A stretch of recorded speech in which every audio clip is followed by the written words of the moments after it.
ચાલો આપણે mission 80 out of 80 માટે હવે શું કરવાનું છે? ગાલા પેપર સેટમાં પેપર 1 માં વિભાગ બી, જેમાં આપણે 30મો પ્રશ્ન થઈ ગયો હતો, 31મો પ્રશ્ન આવ્યા છીએ. cos a is equal to 1 plus sin a, 1 plus sin a upon cos a is equal to 2 sec a. હવે LHS RHS, આપણે LHS છે cos a 1 plus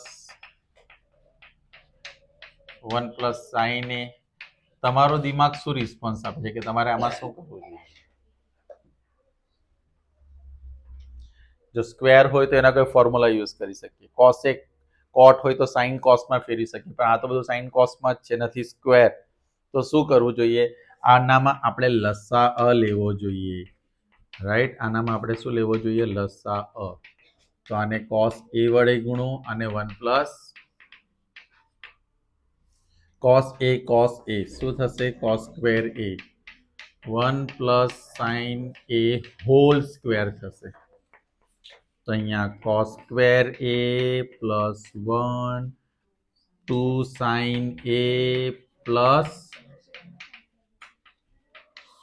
upon cos a 1 plus.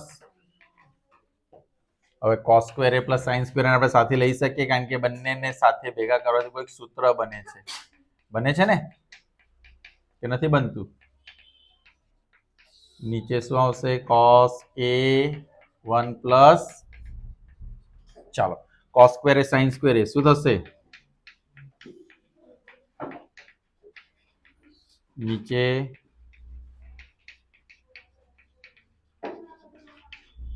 1 plus 1 શું થાય?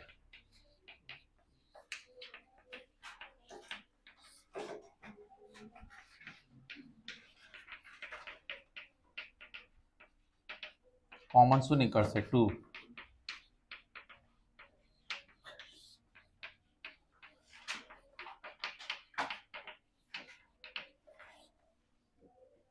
ગયું? 2 અપોન શું આવશે? cos એ ઉપર જાય તો આવી ગયો RHS. બોલો, આમાં કોઈને ગતાગમ ના પડી હોય? હવે આવો તમારે સાબિત કરવાનો દાખલો. ચલો એક હું તમને જાતે જ બનાવીને આપી દઉં છું. sin a 1 plus cos a 1 plus cos a upon, આનો આન્સર શું આવી શકશે? 2 cosec a. શું આવશે?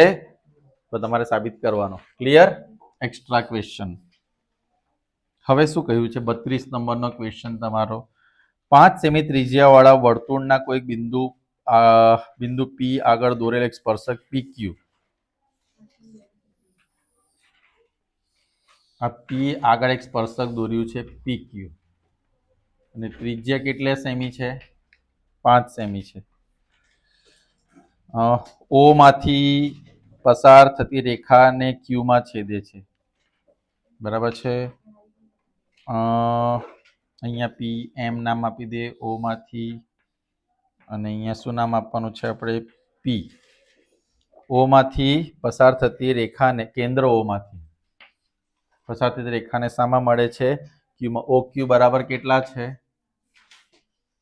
ખરેખર 90° ખૂણો અહીંયા બને, તમારી આકૃતિમાં અહીંયા બનતું એવું લાગે છે, બરાબર ને? સ્પર્શક આપણે સીધો લઈએ, ધારો કે સ્પર્શક આ રીતે લઈએ. ક્લિયર થઈ ગયું? તો અહીંયા શું નામ આપવાનું છે? Q. અહીંયા P લખી દઈએ. ઓકે, અને આનું માપ કેટલું છે આપણું? 12 છે. તમારે ફાઇન્ડ શું કરવાનું છે અંદર? PQ. તો પાયથાગોરસ થિયરમ થાય. કેમ આવું થાય સર? OP પરપેન્ડિક્યુલર PQ થાય કારણ કે વર્તુળનો સ્પર્શક કેન્દ્ર સાથે કયો ખૂણો બનાવે છે? બરાબર છે? પ્રમેય પ્રમાણે. તો OQ સ્ક્વેર બરાબર OP સ્ક્વેર પ્લસ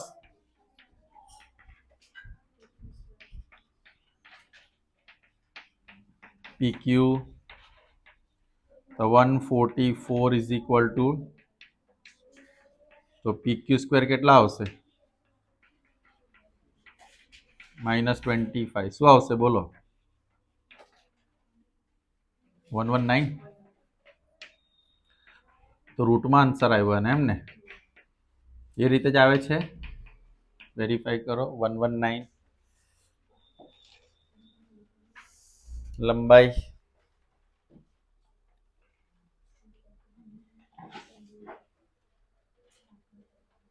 આજે મળી જશે થેન્ક યુ 33 નંબરનો ક્વેશ્ચન બે ઘન પૈકી પ્રત્યેકનું ઘનફળ 64 સેમી હોય તેવા બે ઘનને જોડવાથી બનતા લંબઘન એટલે બે ઘન છે તમારી પાસે સોલિડ ક્યુબ એટલે સોરી આનું છે ને 64 આ ઘનનું ઘનફળ કેટલું છે ઘનનું ઘનફળ 64 છે અને ઘનનું ઘનફળ એટલે એ ઘન થાય તો એ બરાબર કેટલા થયા એટલે બધી બાજુનું માપ શું આવે 4 હવે એવું તમે બીજું બાજુમાં એક જોડી દો છો જોડી દીધું તો આ 4 ને આ 4 ટોટલ લંબાઈ કેટલી થઈ જશે જે ઘન ઘન હતા તે લંબઘન થઈ ગયા ઘન ઘન શું થઈ ગયા તો હવે આપણે શું શોધવાનું છે લંબઘનનું શું શોધવાનું છે પણ પૃષ્ઠફળ લંબઘનનું પણ લંબઘનના પૃષ્ઠફળ માટે આપણે પહેલા લંબાઈ 8 બી 4 ને એચ પણ કેટલા આવશે આવશે ને તો લંબઘનનું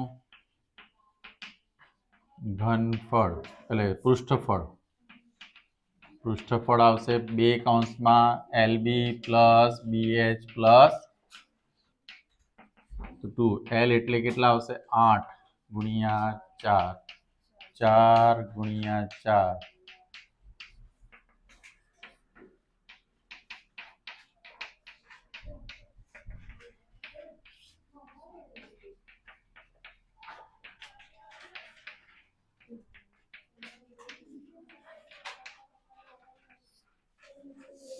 ક્લિયર શ્યોર તો તમારે અહીંયા છે ને આને 27 વડે એક દાખલો કરી નાખો અને 125 લઈને એક દાખલો ગણી નાખો સમજી ગયા ને 27 અને 125 એટલે એટલું ઘનફળ એનું 27 છે એકનું 125 છે તે પ્રમાણે તમે ક્વેશ્ચન સોલ્વ કરો એટલે આવી જાય 34 નંબરનો ક્વેશ્ચન શું કહે છે L બરાબર 3 H બરાબર 2 F0 બરાબર 7 F1 બરાબર 8 F2 બરાબર 2 બહુલોક શોધો બહુલોકનું સૂત્ર મને કોણ કહેશે L પ્લસ બોલો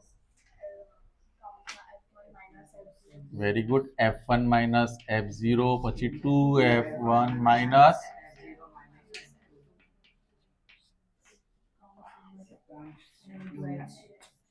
બરાબર છે L તમારી પાસે 3 છે ને ચેક કરી લેજો F1 શું છે 8 F0 શું છે F0 H કેટલા હોય છે ને છે જેટલા 1 8 દુ 16 માંથી 7 જાય તો 16 માંથી 7 જાય તો 9 9 માંથી 2 જાય તો એમ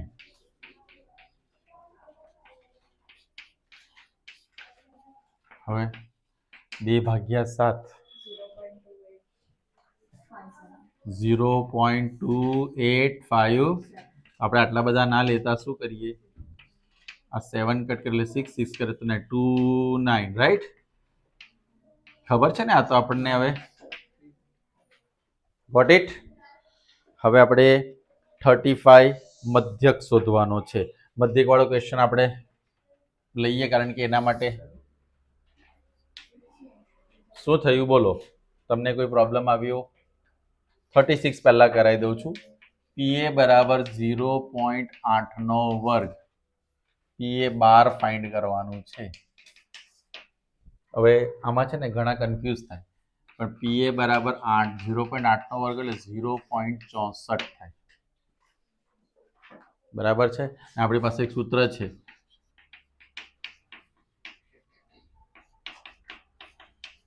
આ કેટલા આવ્યા 1.00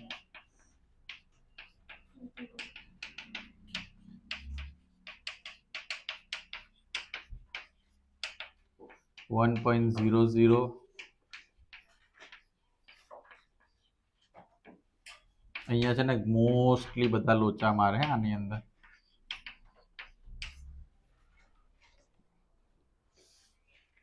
નેક્સ્ટ 37મો ક્વેશ્ચન, બધા ધ્યાન આપશે. 37, પાસાને એકવાર ફેંકવામાં આવે તો અવિભાજ્ય સંખ્યા કઈ?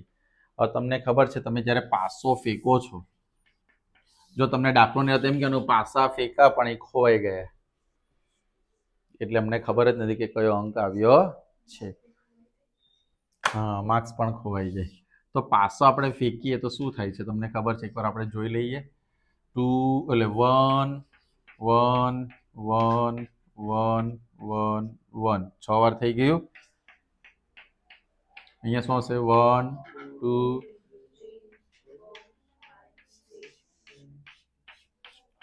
પછી બીજી લાઈનમાં 2 2 હે પાછો એક જ વાર ફેંકેલો છે. અરે મેં તો 2 વાર ફેંકવાનું ચાલુ કરી દીધું. એવું નહીં કહેતા સર ફેંકવું છે. ઓકે, પાસાને એક જ વાર ફેંકો તો પાસાને એક વાર ફેંકો તો શું આવશે? 1 2 3 4 5 અને 2 વાર ફેંકીને આપણે એના અવિભાજ્ય સંખ્યા એટલે જેના અવયવ ના પડે. તો અવિભાજ્ય સંખ્યા કઈ કઈ છે? પણ છે ને આની અંદર તમે શું કરો છો? ડાયરેક્ટ છે ને ઘણા આવું કરે છો. p બરાબર 1 2 3 3/6 આમ નહીં લખો. પહેલા લખો કુલ પરિણામ, પછી સાનુકૂળ પરિણામ ને પછી આન્સર લખવાના.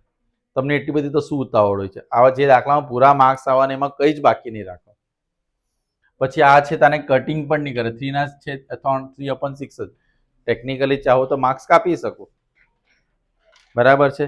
અયુગ્મ સંખ્યા મળવાની. અયુગ્મ એટલે શું? બોલો. અયુગ્મ એટલે એકી ને યુગ્મ એટલે બેકી.